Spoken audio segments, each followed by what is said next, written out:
It's the Hero Show. Welcome to the Hero Show, everybody. Starring the robust Robert Begley and the irrepressible Andrew Bernstein. I am Andrew Bernstein, and you are indubitably Robert Begley. How you doing this afternoon, Robert? I am doing great, Andy. Back in New York City, first time in 11 months, and I'm ready to rise in the court as we want this session to show what justice means, at least by one Supreme Court justice. Right. We should have stopped at the gavel store beforehand and got a couple of gavels so we can wrap them on the desk. But but now Clarence Thomas, of course, was born in 1948, so that makes him what, 73 Just now. turned 73, yes. There he is. So one of the leading men on the Supremes. He was born in 1973, Pinpoint, Georgia. 1948. So that's the Jim Crow. That's the Jim Crow era. Yes. So that's his brutal time and place to for Black Americans. Back then he had to deal with that kind of racism, and when white supremacy or the white supremacists really were a widespread force in the United States and certainly in the South, and were brutal. I mean, night riders burned down Black churches and schools and homes and everything. So Clarence Thomas grew up under those conditions. Now, I know you've seen the biopic, right? Created Equal. Yes. Which I have not. So I know you know a lot more about Clarence Thomas's life than I do. So we're gonna lean heavily on you today, Robert, to carry the ball and do justice to a great American.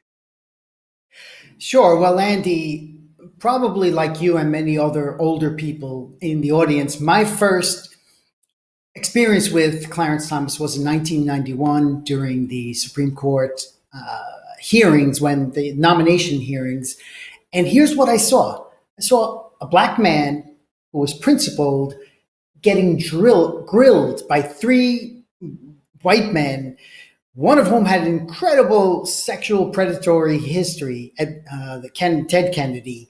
And that's what they're accusing Thomas of. And he ends it with this incredible statement saying, this is a high-tech lynching. And it's an embarrassment. And that word just gripped me from when I heard it back in 1991. And I followed his career ever since. And yes, like you said, this biography, it's called Created Equal. You can find it on YouTube or Amazon. And it's about a 2-hour documentary just in his own words. So you want to believe him. I believe, I would say, there's nothing that I don't believe that would make me feel like, oh, that's definitely not true. Because he tells his story from, like you said, Pinpoint, Georgia, where he spoke Gullah. It wasn't even English. It was like this mongrel of Creole and some other languages that was, his ancestors came slaves from West Africa, and that was what he spoke. And his closest big city was Savannah, Georgia. The middle of 3 children. Father left when he was 2 years old. And I think roughly around 10 years old, his mother worked hard doing anything to feed her 3 kids. But the shack that they lived in burned down. And then the pivotal moment in his life is he went to stay with his grandfather, Meyer Anderson, who said, the damn vacation is over now, meaning you are going to learn to be a man. And by man, he means you have choices to make. You're going to be accountable, responsible. You're going to work hard. And in his case, in Anderson's case, it was mostly physical labor, farming, right, and driving a truck around. And so that was definitely part of Thomas's upbringing. Right. Let me say something here too, because I know that Myers Anderson, his maternal grandfather, had little formal schooling, but had built a thriving fuel oil business, and stood for, like you're saying, really emphasized hard work and self-reliance. And he told Clarence, and I think Clarence's younger brother was also Yes. went to live with him, right? And he told those kids, never let the sun catch you in bed. You know, that you're gonna be working up with the sun and working. Well, you know, Myers Anderson would not like me because I sleep way past dawn, but never let the sun catch you in bed. But he instilled it in those kids a real strong work ethic, didn't he? Yes. A real strong work ethic. And he said the door only goes one way, out. Meaning, now that you're in my house, this is how you live. For instance, Thomas and his brother got out of school at 2:30. They had to be home, dressed, changed, ready to work by 3 p.m. every single day. And again, the father's work ethic, he just believed this is the way you work hard and you succeed. Despite the racism in the Jim Crow South, he was relatively successful. Thomas had never seen a flushing toilet until he went to his house. It was like a mansion, you know, and him and his brother would just flush the toilet over and over again. And the father's like, "You wasted my damn water bill," the grandfather. And so everything is like meticulously followed. And the fact that he was not, quote unquote, educated did not matter, because Thomas, who we know eventually graduated at Yale University, this was the life lessons he received was when he's sitting in the truck with his grandfather, and it's a one-way discussion. He's just listening. He's learning these principles that required to be a man. He later on called Myers Anderson the greatest man he's ever known. Isn't that right? Imagine that. That's what I read. Imagine that. And there's a right. bust of him. If we fast forward to the present, there's a bust of him in Thomas's chamber in the Supreme Court. I mean, how an uneducated man who served as a role model, again, Andy, you and I we're always looking for heroes, right? Thomas found his at 10 years old, but now, as we unfold his life, they butted heads for sure when Thomas grew older. So that was certainly in his reflection as he got older, was that, wow, what a giant this man was. What a and this is life. Right. And this is a man, Clarence Thomas, who hobnobs with presidents, with Ronald Reagan, and people at that level. But he called the relatively unschooled fuel oil company owner the greatest man he's ever known. You could see why. He's a tremendous role model. Like you were saying, work hard and honestly, and this is the way to success. And so you could see the tremendous influence he had on Clarence Thomas's life. Now, Clarence Thomas's biological father was out of the picture by this time. He had 2 years old or something. Yeah, 2 years old. He was out of the picture. So I don't even know the details, and so it was just his mother, right, with the three children, and then yes, his oldest sister, stayed with the mother. The two of them were with the grandfather and grandmother. By the way, the grandmother was a doll. She whenever she tried to spoil them, and she would tell the grandfather, give them a compliment every once in a while. Don't just hammer them. And he was like, no, it's their job. It's their job. It's doing their job. So she was a real sweetheart as well. And then when Thomas reaches, they were Catholic, right. vocation, the way I was raised as well. And Thomas's first goal was to go into the seminary, but it cost money. And and the grandfather said, if you go in, you can't drop out. That's not possible. And unfortunately, Thomas did go in, and this is around 1968. And he sees one of these, they pass around notes, and one of the notes says, I like Martin Luther King, one of these paper notes that are kind of folded. And he opens it up and it says, dead. In other words, I like Martin Luther King, dead. This is a seminary. That's Catholic seminary, right? Yes. Then when Martin Luther King does get killed, they're unanimously, sadly, the whites were happy. And Thomas knew he couldn't stand it. And then he went to his, go ahead, Andy. Well, that's hard. I mean, that is horrible. Imagine. And I know, yeah, and I know Clarence Thomas was later reconciled back to the Catholic Church, but he criticized the church, for not doing enough to stand up against racism in the Jim Crow Yeah. South. And he's right. If we take the church at its word, and it's supposed to be about God's love for human beings, and it's supposed to be a humanitarian organization, then could have and should have said a lot more, stood up a lot louder and prouder against the brutal, not the racism is bad enough, but the brutality, the murderous terrorist organizations like the KKK. The church could have, I think, should have. I think Thomas is right. Spoken out much more about it. So it's really disgraceful that so many these white American kids, young guys, wanted to see Martin Luther King murdered. I mean, that's just a disgrace. Yeah, it is. And later, when Robert Kennedy was killed, Thomas made this comparison: JFK, Martin Luther King, and then Robert Kennedy, and he's like KKK. So now he's also making a mental transition. So when he drops out of the seminary school, he goes back to his grandfather and explains to him the reason. And the grandfather says, "Remember, I told you the door goes one way, now it goes out." Thomas is like, "When?" "Today." He's like, "What am I going to do?" "You figure it out. You're a man now." Okay, so how's that for the harshness of life? Yeah, that's right. That's a little severe. I don't know that I would treat my son or in effect my adopted son that harshly. That's the Cinco swim mentality. Go ahead. Wouldn't you expect sympathy though? Because if he explains why I'm not, why he's leaving, but not, nope. The grandfather was like, that's it. You're out. So he goes, the one college that accepts him is Holy Cross up in Worcester, Massachusetts. And similarly, Andy is the only black guy in most of the courses, but here's where he makes the change. He sees everything from the victimhood perspective.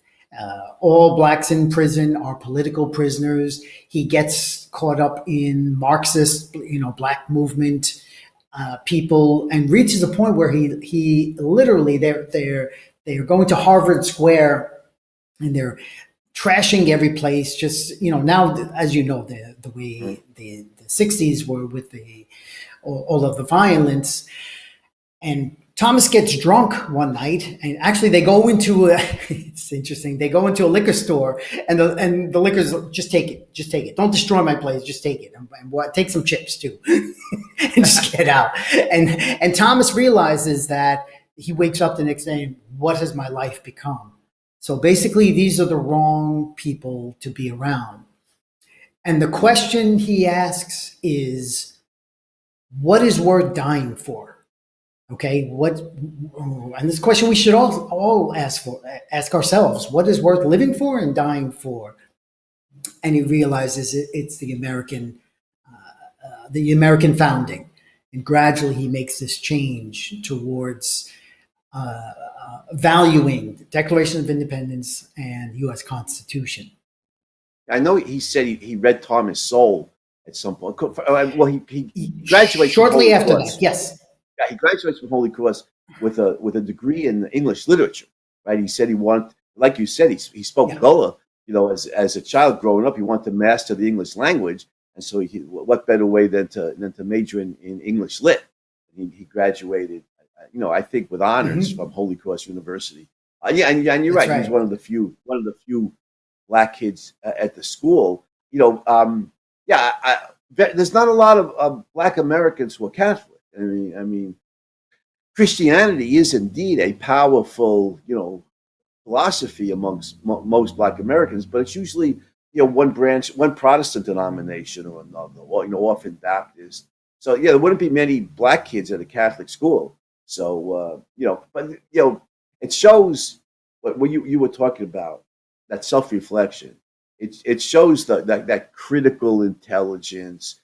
Ayn Rand always urged us, check your premises.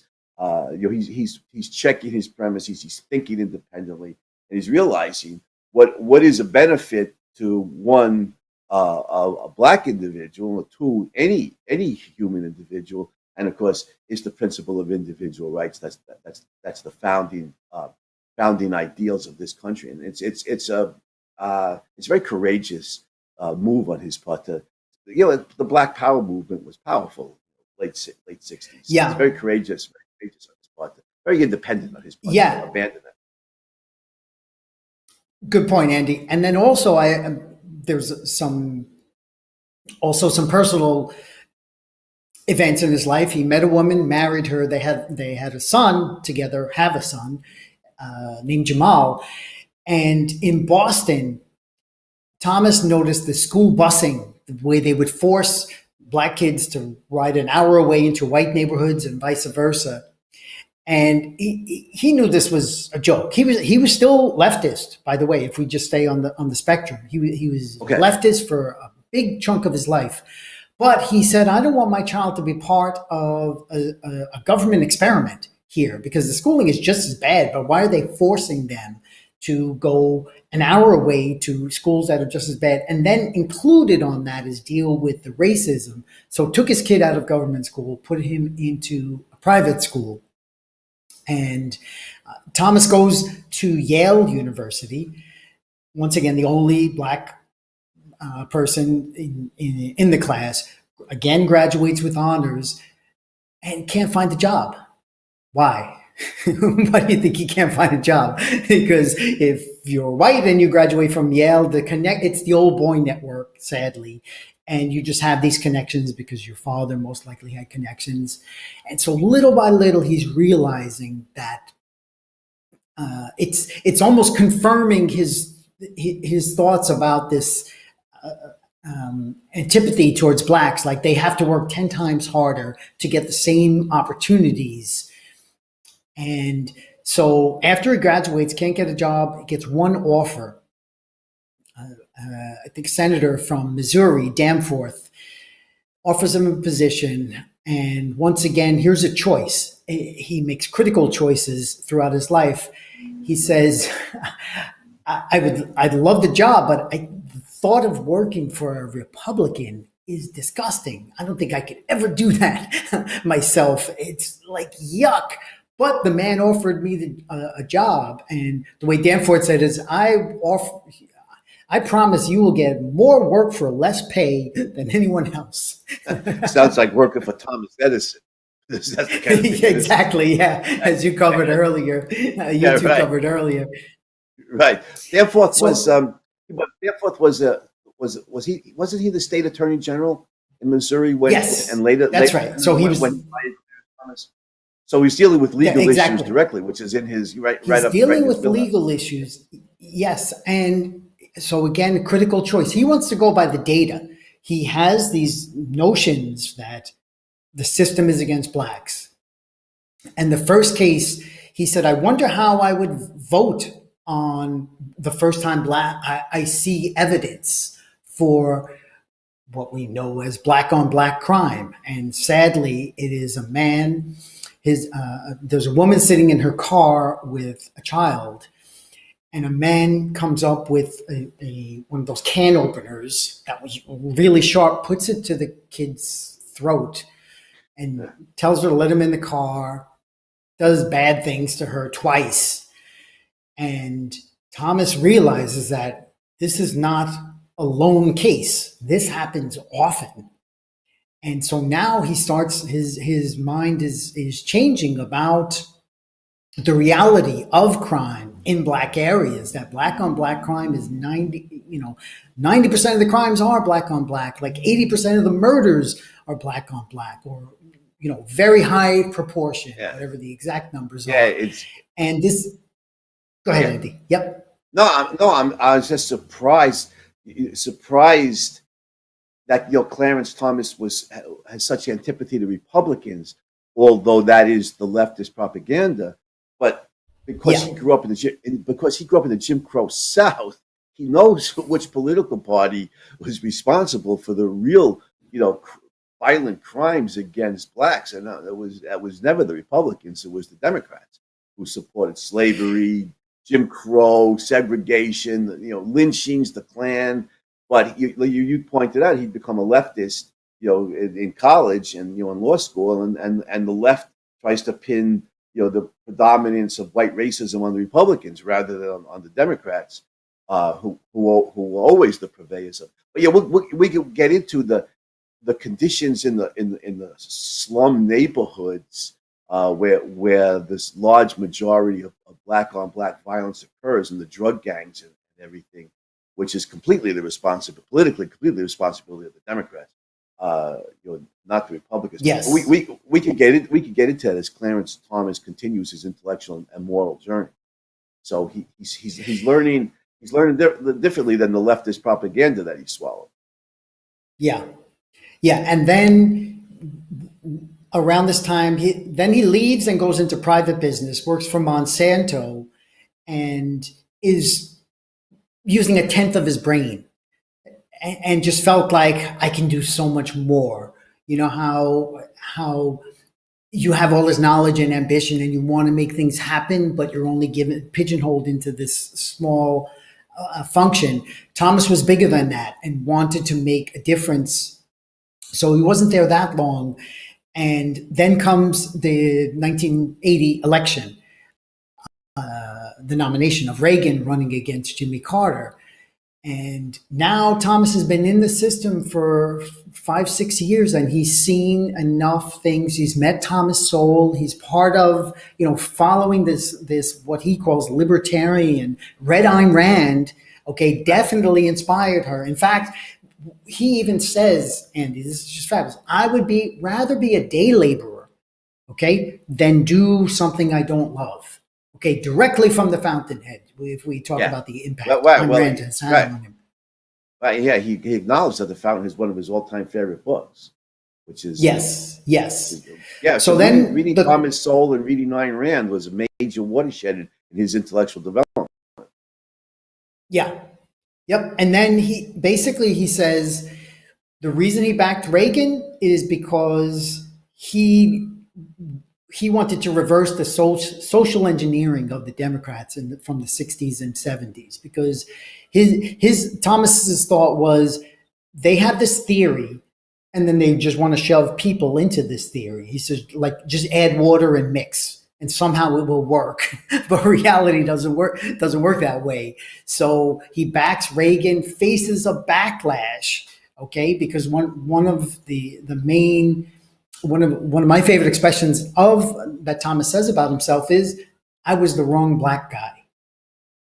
Okay, why was he the wrong black guy? Because he's an independent thinker. He doesn't just follow the party line that that sadly blacks, that he bought into when he was a Marxist in college. So well, if you're black, Robert, if you're black and you challenge leftist orthodoxy, forget it. You are going to be reviled in the most disgraceful terms. With words that you and I, growing up in Brooklyn, the Bronx, with words that you and I might not even repeat. On the No, you're right. And around that time, he's interviewed by Juan Williams, who basically says, you're not really black because you're not doing what we expect black people to do. Okay, so how's that for free will and agency and empowerment? You're not doing what we expect you to do. Did Juan Williams say that in so many words? He said that in so many words? Juan Williams did say, back in the 80s, in the early 80s. God. That's the thing. Oh, my God. And in Playboy magazine, around the same time, calls him a chicken-eating preachers, that he's buying into the stuff of chicken-eating preachers. It's amazing, Andy, like how the left gets away with this blatant racism, but Thomas just wasn't buying, Well, yeah, somebody chime in years later after he was on the Supreme Court. There was that cover of Emerge magazine with Clarence Thomas as a lawn jockey, holding the lantern, and the title was Clarence Thomas, lawn jockey, for the far right. Yeah, I mean, if you're like I said, if you're Black American and you stand up to leftist dogma, you will be reviled. You just have to have tremendous independence and the hide of a rhinoceros to be able to withstand the endless verbal abuse. Who was it? Was it Clarence Thomas? Recently, I saw some leftists said should be Coon of the Year. They give out a Coon of the Year award. Some they give out a Coon of the Year award for blacks who again they don't just they don't kowtow to the leftist orthodoxy. I don't know if they were talking about Clarence. I don't remember if it was Clarence Thomas or. Well, again, Andy, you and I talked about the great film Uncle Tom, right? The Larry Elder film. Yeah. He's running for governor of California now. He's running for governor of California. I hope he wins and then runs for president. Yeah, I hope he wins. He's a vastly better choice than Newsom, and I hope he wins and then runs for president. In 3 years. I'd love to have Larry Elder as president of the United States. Yeah, and that's how they call them, and he's waiting. So Thomas is waiting for any civil rights leader to stand up and defend him. Silence. And unfortunately, right around that time, because he was so busy with work and having a child, he never really resolved his difference with his grandfather, who passed away, and Thomas got there too late. And then his grandmother died not very long afterwards. So that was something that really troubled him, that he was never able to speak as a man, as an independent man with his own thoughts about how important Myers Anderson was in his life. And that's something that, he carries to this day. But so now he's working for the Reagan administration in an employment agency, looking, trying to get things right for blacks and make sure they're not discriminated against and they have opportunities. And that's when he actually starts working with Anita Hill. She works for him right around that time frame, and just continues on going forward until Reagan is done, and then Herbert Walker Bush is the president. And then when Thurgood Marshall, the Supreme Court justice, steps down, Bush wants to nominate Thomas. And then this is when all of the circus begins, because it hits the fan. It hits the fan at this point. Yeah. And in that time, Thomas had remarried his wife. They were just very different. They philosophically different, but divorce is painful. You know it. I know it is very painful, and he carried that with him as well. Him as well. But the wife, to her credit, said, "You raise Jamal. You're probably better at this." And he did. Meets this other woman, Ginny, who's a white woman, and she is everything. It's interesting, and because she's white and she's younger, and Thomas is like, "I'm looking for a sign, but you're sending me a white woman and a younger woman," and it's like, I don't know. And then they realize they're right for each other, and it's another pivotal moment in his life. And in the documentary, we see pictures of the three of them together, and they're madly in love, and it's beautiful. It's a beautiful side of his life to see the two of them together. And then once the nomination happens, she is like his bedrock, because again, as you know, he's just getting hammered by everybody. The circus begins, all the allegations. They pull in Anita Hill as kind of an ace in the hole to dig up this stuff about sexual harassment.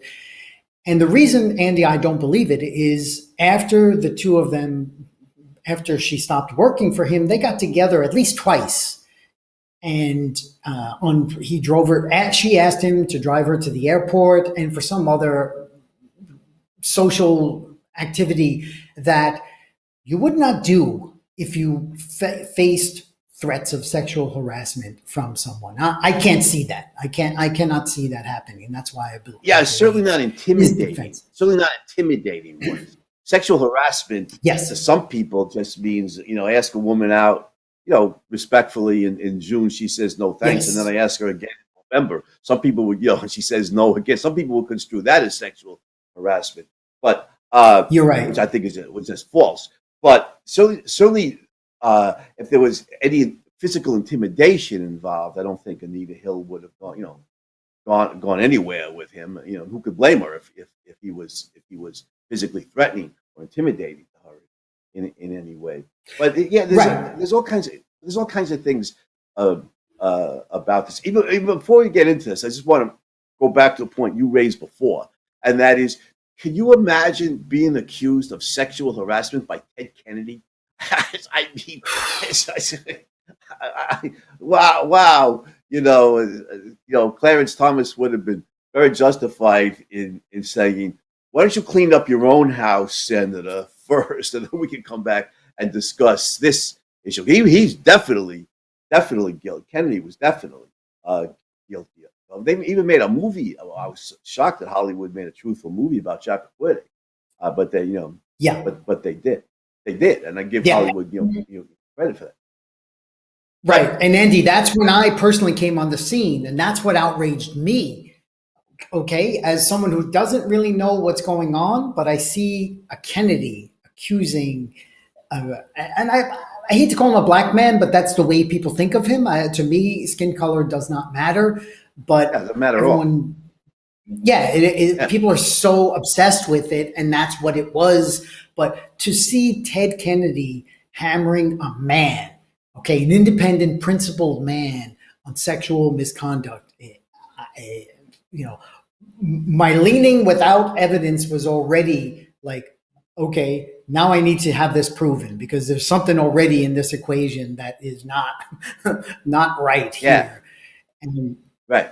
Well, you get these he said, she said cases, when there's no independent corroboration from other sides, and you have to make a judgment call based on who you think is more honest.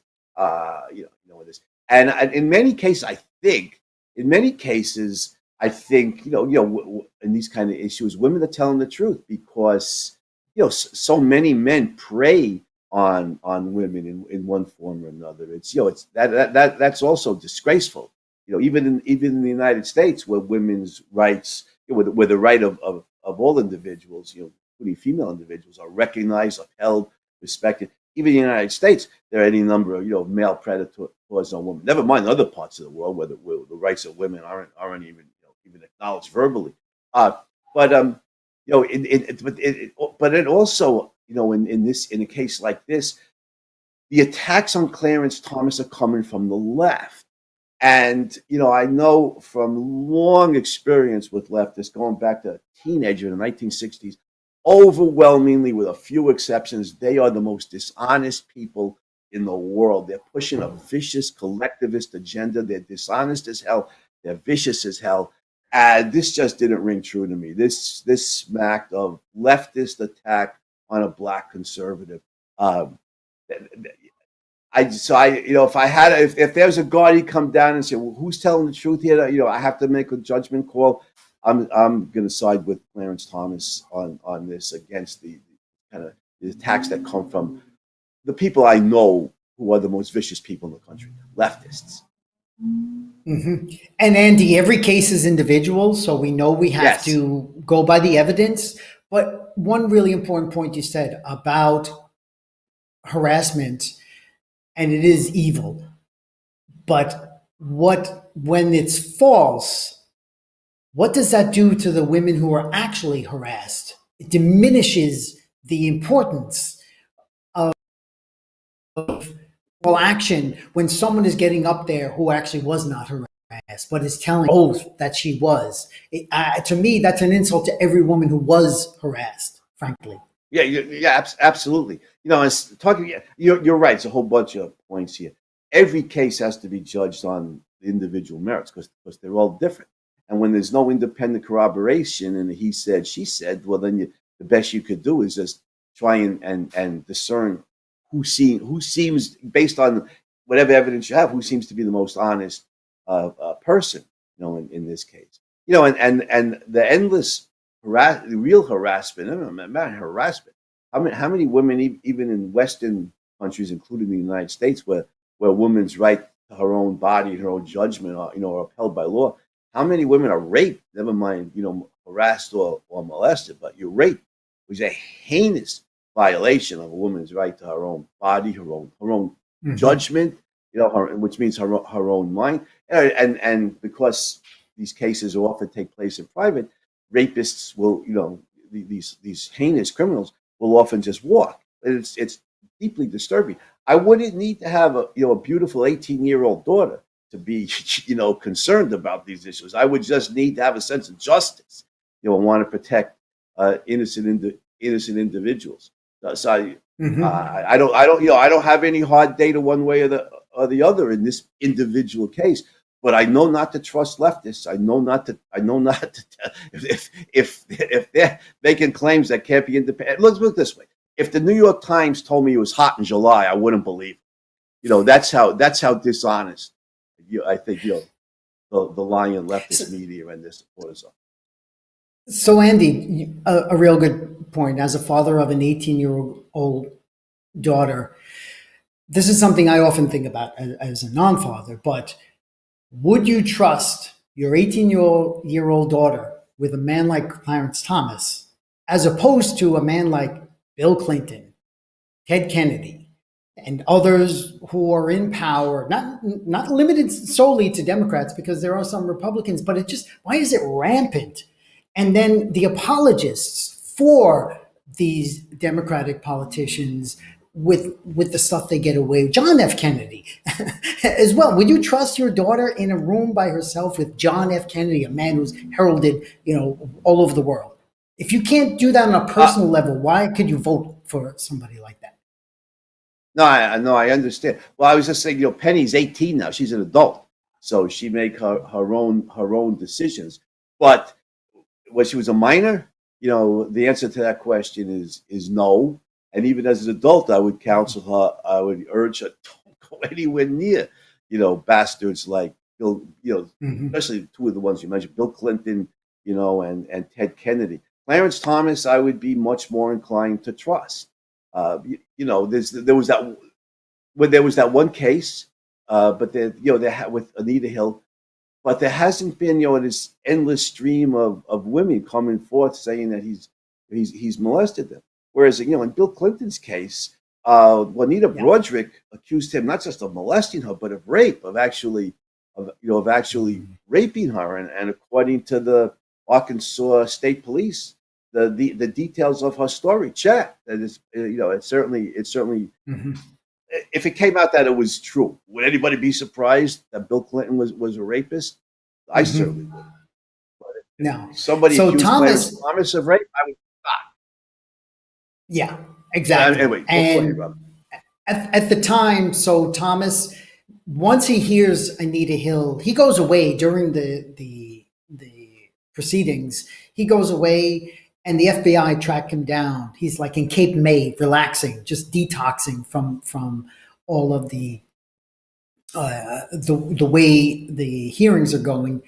And when he gets the knock on the door from the FBI, they mention Anita Hill, he's like, I can't believe this. And he's thinking in his mind, what did I do? What did I say that might be considered as harassment? He doesn't even watch her on the stand. He wants nothing to do with it. But his wife is there and then tells him what she's accusing him of. And the relief on his face, like, oh, okay, I know I didn't do that. Now they're really, they're really lying, basically. So, but after Anita Hill spoke, Thomas was urged to get back up there, 8 p.m., because they didn't want her word to dominate the media headlines, sensationalism. So he gets up there, and this I want to get it right, Andy. So I want to read when they ask him what his thoughts are. It's Joe Biden. Okay, Joe Biden is the one banging the gavel and asking him, and he said, and Thomas says, unequivocally, uncategorically, I deny every allegation against me today. This is a circus, a national disgrace. And from my standpoint as a Black American, as far as I'm concerned, this is a high-tech lynching for uppity Blacks who in any way deign to think for themselves, to do for themselves, to have different ideas. And it's a message that unless you kowtow to the old order, this is what will happen to you. You will be lynched, destroyed, caricatured by a committee of the U.S. Senate rather than hung from a tree. Whoa. Wow. Wow. Wow. And when I saw that, Andy, back in 1991, I was like, hero, boom, I have a new hero. This is just amazing. It's just amazing. Yep. And Yep. we That know was heroes deal with powerful. adversity. Obstacles are just things to be overcome, Ernest Shackleton said, and they certainly put obstacles in the path of Clarence Thomas. And you're right. The chair of the committee years later said, "If you ain't black if you don't vote for me," right? I mean, Yeah. you ain't right. Joe Biden said, but it is the adjective that keeps coming to my mind is disgraceful. The way that the way the Democrats treat Black Americans, and I think Clarence Thomas is one of the early ones standing up to the leftist orthodoxy here, leftist dogma. But I think we're starting to see more and more Black Americans realize that the Democrats Yes. have pushed these welfare state policies on poor Americans, largely blacks who were disproportionately poor in the 1960s, and it has been a disaster. And you see some of the Black Americans who, for want of a better term, we call them conservatives, but they're opposed to the left. And they talk about was it Kanye West who spoke about the welfare state as the new plantation, and so on. It's true. Yeah. Yeah, it is. It was in Uncle Tom, that great Larry Elder film you referenced before, where it was a young black guy was talking about the welfare state, and he's saying, "I don't want to be on welfare. I want a job." They look at me and leftist intellectuals, mostly white, some are black, mostly white, but they look at me like I'm a dog. I mean, here's some food for you, time for you to be fed, time to eat. Here's some money. You will take care of you. That is enormously. I disagree with Ann Coulter about a lot of things, but she points out over and over again the leftist attitude towards Black Americans is utterly condescending. That you can't take care of yourself, or the racism in the country is so pervasive you can't support yourself. In contradiction to millions and millions of Black Americans who are middle class or who are upper class, who've gone through good schools, got an education, have productive careers. Like, no, you can't take care of yourself. You need the welfare state to take care of you. It's despicable.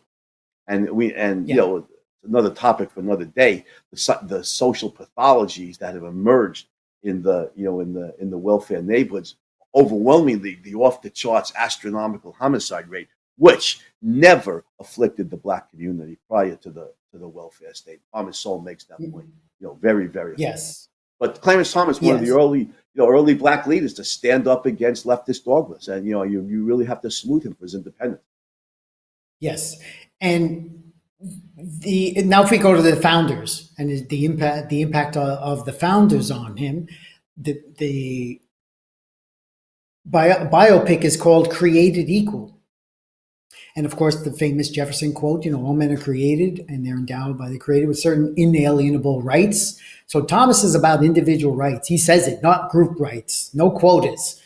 Absolutely no quotas, because they are about group rights and collectivism instead of individualism, which is the basis of the country. So to him, equality means one thing: equal before the law. So not a right for one group at the expense of another. It's everyone is created equal, and that is the principle that was not utilized back in 1776. It took a bloody civil war for the needle to tip in the right direction. But Thomas now gets to, he gets to uphold the Constitution. This is the thing that fulfills him with joy, that he gets to write about the documents and defend our liberties, everybody's individual liberties. And that's like the essence of a career, of a job well done. That's how he said. If he saw his grandfather again, he said, I held up my oath and have done a job well done. And I think that's amazing. That's an amazing statement to make for a 73-year-old man who has lived by incredible principles over the course of decades and has experienced and seen, lived in squalor, and has, fulfilled the dream that you choose. You have choice and agency, and you're not this, this little blob of this collective pool where everything is done for Right. you, given Right. to you, and that's Yeah, my like thought that young there. black guy in Uncle Tom. Yeah, Uncle Tom said, like I'm a dog. I got it's time for you Yeah, to eat now. You yeah, give you food. Yeah, Clarence Thomas came out of the Jim Crow South, where white supremacists really were prevalent and violent. And yeah. horribly dangerous. And he rose to the greatest levels of success, inspiring all of us, not just young black kids growing up. So Clarence Thomas had this amazing journey from Jim Crow poverty and destitution and oppression, real oppression, to the Supreme Court. But all of us, because we all face obstacles, not as daunting as Jim Crow, segregation and the violence from white supremacists. But we all face obstacles, and Clarence Thomas is an inspiration to all of us. Like you said before, how much pigmentation we have in our skin is completely trivial. It's about character. Right? Yep. Character is what matters, not how much melanin we have in our skin. And Clarence Thomas has, in so many ways, I mean, he has lived out his grandfather Miles Anderson's principles. Because in his court rulings, I don't follow SCOTUS, so I'm no expert on this. But to the best of my limited knowledge, he has often stood up for First Amendment rights, right, for freedom of speech.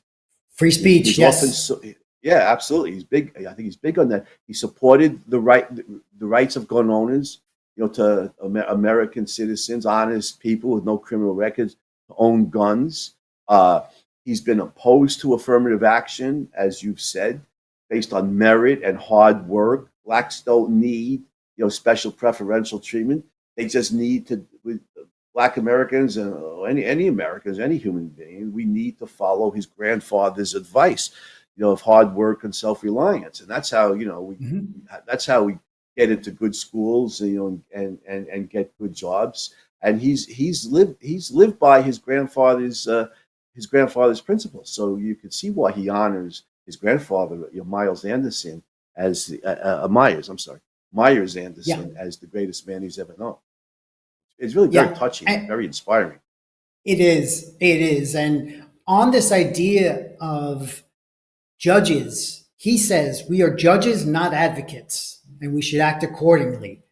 We have opinions, but it's not their job to argue with lawyers. So the referee in the game should not be a participant in the games. Another thing that he's very clear on, that the judge does interprets the law but does not create the law.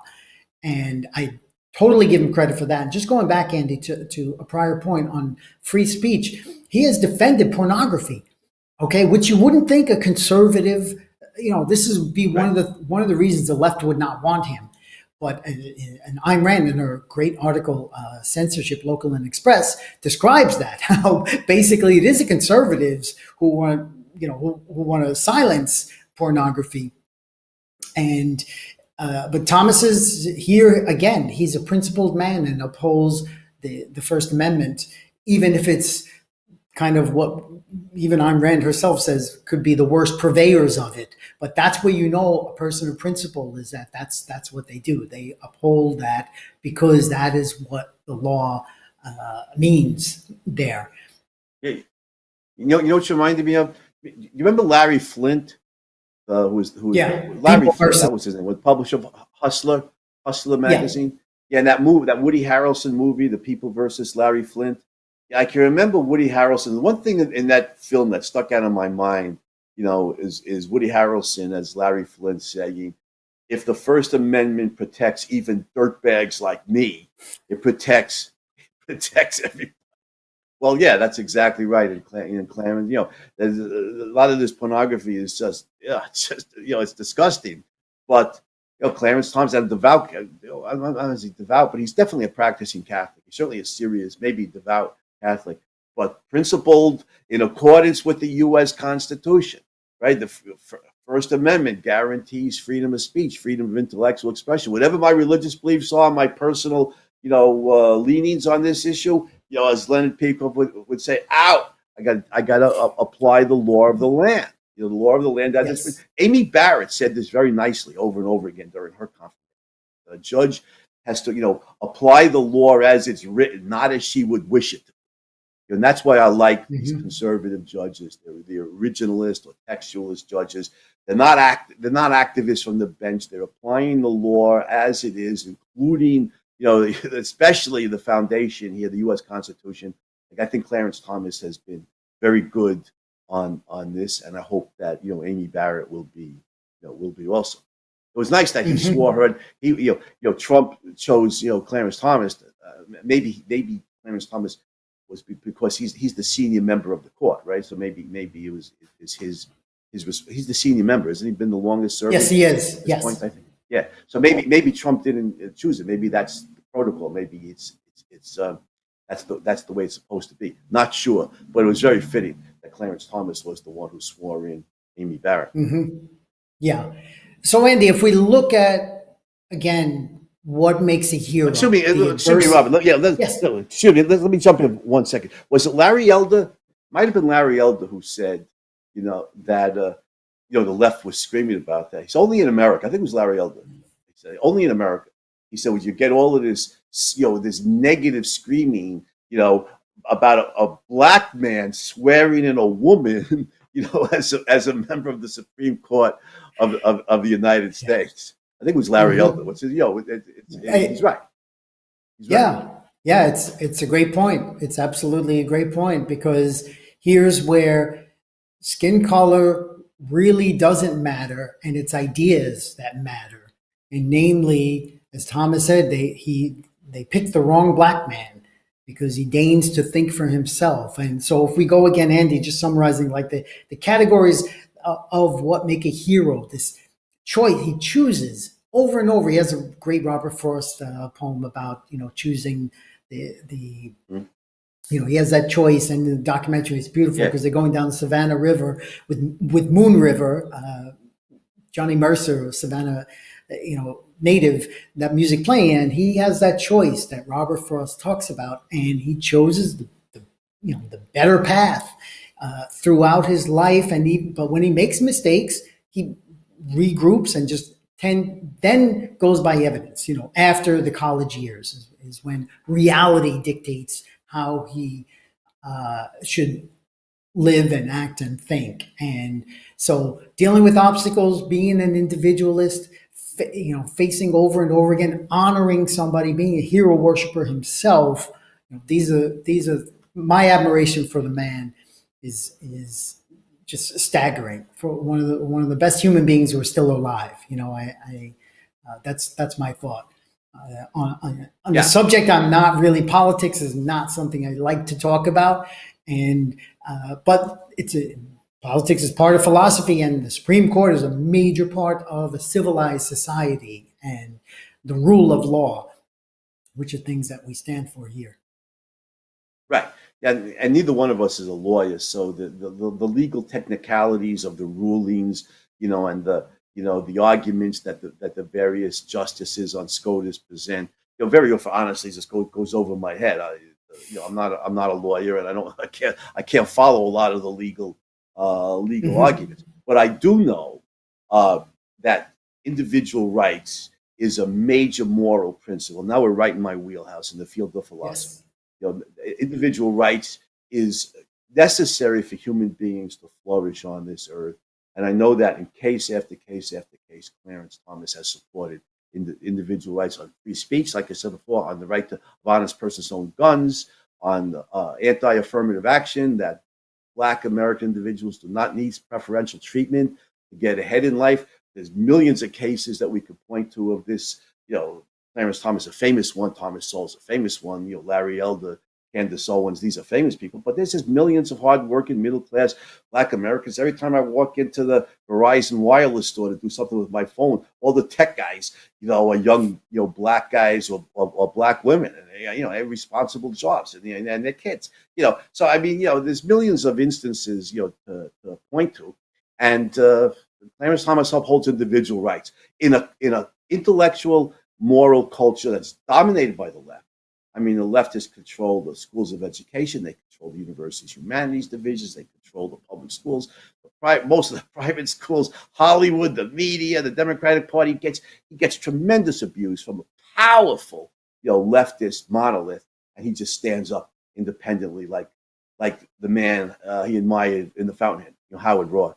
And so, unless you have any last words on this issue, Robert, I want to salute the great man. I want to salute such an independent thinker as Clarence Thomas was a real hero. Thank you, Clarence Thomas. And I want to wish you, Robert, and everybody out there in Hero Land, have a more heroic day, have a heroic weekend, and above all, lead a more heroic life. And we'll see you next week on The Hero Show. Thank you, Andy.